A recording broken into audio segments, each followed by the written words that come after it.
Have you ever caught someone in a lie that seemed completely pointless? Like, why would you even lie about that? It's a baffling experience, but it's more common than you might think. We often assume people lie to get out of trouble, gain an advantage, or avoid hurting someone's feelings. But what about the lies that serve no obvious purpose? Today, we're diving deep into the psychology behind unnecessary lying. It's a fascinating journey into the human mind, revealing a lot about our insecurities, our need for connection, and the intricate social games we play.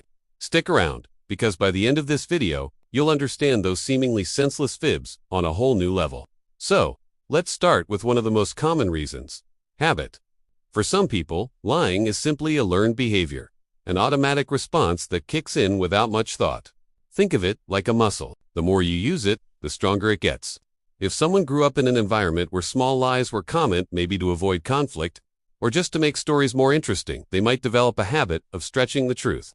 It becomes their default way of communicating. They aren't necessarily trying to be malicious. They're just running on a well-practiced script. The lie just pops out before they even have a chance to consider telling the truth. It's an impulse, a reflex action, which can be incredibly hard to break without conscious effort.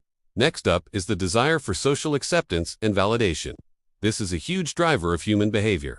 We all want to be liked, to fit in, and to feel like we belong. For some, this desire can manifest as compulsive lying. They might invent stories or exaggerate accomplishments to make themselves seem more exciting, more successful, or more interesting than they feel they really are. It's a way of crafting a more appealing persona. For example, someone might claim to have traveled to exotic places or to have met famous people. The lie isn't about deceiving you for personal gain in a material sense. It's about gaining your approval and admiration. Deep down, this often stems from low self-esteem or a fear that their true self isn't good enough. The lie becomes a shield, protecting their fragile sense of self-worth from perceived judgment. Another powerful factor is the need for control. When life feels chaotic or unpredictable, some people find a sense of power in controlling the narrative. By telling a lie, they create their own version of reality, one where they are in charge. It doesn't matter if the lie is about something big or small. Lying about what they had for breakfast gives them the same fleeting sense of control as a more significant fabrication. This is often seen in people who feel powerless in other areas of their lives. They can't control their job, their relationships, or their circumstances, but they can control the information they share. This act of controlling the narrative, however small, can be a comforting, albeit unhealthy, coping mechanism. It's a way to impose order on a world that feels disorderly. Let's also talk about something called duping delight. This is a term psychologists use to describe the thrill some people get from successfully deceiving others. It's a rush, a feeling of outsmarting someone. This isn't necessarily about malice or wanting to cause harm. It's more like a game. The person lying gets a kick out of seeing if they can get away with it. They feel a sense of superiority and cleverness when their lie is believed. This can be especially true for lies that seem pointless. The lack of a clear motive makes it an even bigger challenge, and pulling it off successfully can provide a significant ego boost. It's a test of their own abilities, a way to feel powerful and intelligent in a social interaction. Now, it's important to distinguish this from pathological lying, which is a more serious condition. A pathological liar lies compulsively and often for no discernible reason at all. Their lies are often elaborate and dramatic, and they may even start to believe their own fabrications. This isn't just a bad habit. It's often linked to underlying personality disorders, like narcissistic personality disorder or antisocial personality disorder. While the everyday unnecessary liar might feel a twinge of guilt, a pathological liar often doesn't. Their relationship with the truth is fundamentally broken. For them, lying is as natural as breathing, and untangling their web of deceit is incredibly difficult, both for them and for the people around them.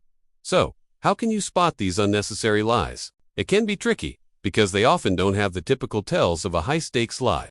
The liar isn't usually nervous or sweaty because there are no real consequences. However, one clue can be inconsistency. Their stories might change slightly with each telling.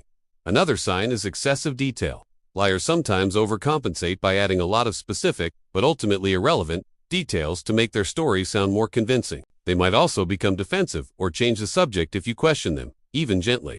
But remember, the goal isn't to become a human lie detector and call everyone out. The goal is to understand the motivation behind the behavior. And what if you're the one telling these lies? The first step is self-awareness. Try to notice when you're doing it and ask yourself why. What feeling are you chasing? Are you seeking approval? Are you trying to feel in control? Are you just bored? Keeping a journal can be a great way to track these instances and identify your triggers. The next step is to practice what psychologists call opposite action. When you feel the urge to lie, consciously choose to tell the truth, even if it feels uncomfortable.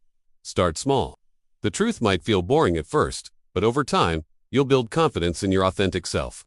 You'll realize that people will like you for who you are, not for the persona you've created. If you find this is a struggle you can't overcome on your own, there is absolutely no shame in seeking professional help. A therapist can help you dig into the root causes of this behavior, whether it's low self-esteem, anxiety, or past trauma.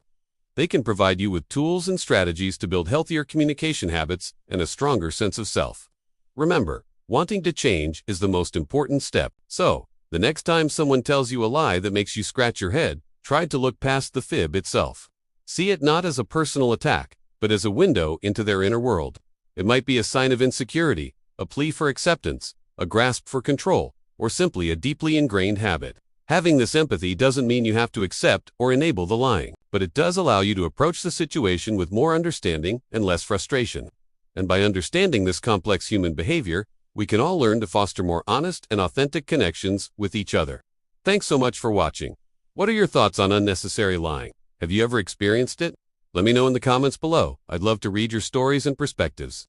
If you found this video helpful, please give it a thumbs up and subscribe for more deep dives into psychology and human behavior. See you in the next one.